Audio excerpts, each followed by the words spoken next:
ಇನ್ನು ವಿಧಾನ ಪರಿಷತ್ನಲ್ಲಿ ಪರಿಷತ್ ಸದಸ್ಯ ಹರಿಪ್ರಸಾದ್ ಅಮಾನತಿಗೆ ಬಿಜೆಪಿ ಪಟ್ಟು ಹಿಡಿದಿರ್ತಕ್ಕಂಥದ್ದು ಇವತ್ತು ಪರ್ಟಿಕ್ಯುಲರ್ಲಿ.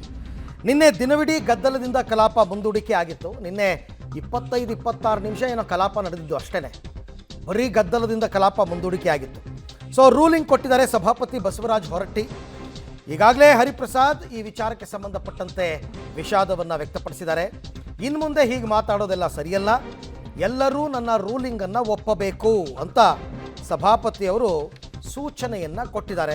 ಹರಿಪ್ರಸಾದ್ ಜಟಾಪಟಿ ವಿವಾದಕ್ಕೆ ತೆರೆಯನ್ನು ಎಳೆದಿದ್ದಾರೆ. ಬಿಜೆಪಿಯವರು ಬಿಟ್ಟಿಲ್ಲ, ಬಿಜೆಪಿಯವರು ಮತ್ತೆ ಕೆದಕಿದ್ದಾರೆ. ಬಟ್ ರೂಲಿಂಗನ್ನು ಕೊಟ್ಟಿದ್ದಾರೆ ಇವತ್ತು ಸಭಾಪತಿ. ಒಂದೊಂದು ಸರಿ ಅತ್ಯಾಚಾರ ಘಟನೆ ನಡೀತಾವೆ, ಎಮೋಷನ್ನಾಗ ಮಾತಾಡ್ತಾ ಎಲ್ಲ ಸಾಕಾಗಿ ಸಾಕಷ್ಟು ಚರ್ಚೆ ಮಾಡಿರಿ. ಮಾಧ್ಯಮದಲ್ಲಿ ನಮ್ಮ ಸದನದ ಬಗ್ಗೆ ಏನು ಬಂದು ತಿಳ್ಕೋರಿ. ದಯಮಾಡಿ ಇಷ್ಟಕ್ಕೆ ಸ್ಟಾಪ್ ಮಾಡಿ, ಮುಂದೆ ಯಾವುದೇ ಪ್ರಸಂಗ ಬಂದಾಗ ಚರ್ಚೆ ಮಾಡೋಣ ಹೊರಗಡೆ. ಈಗ ಅದನ್ನು ಮಾಡೋದು ಬೇಡ.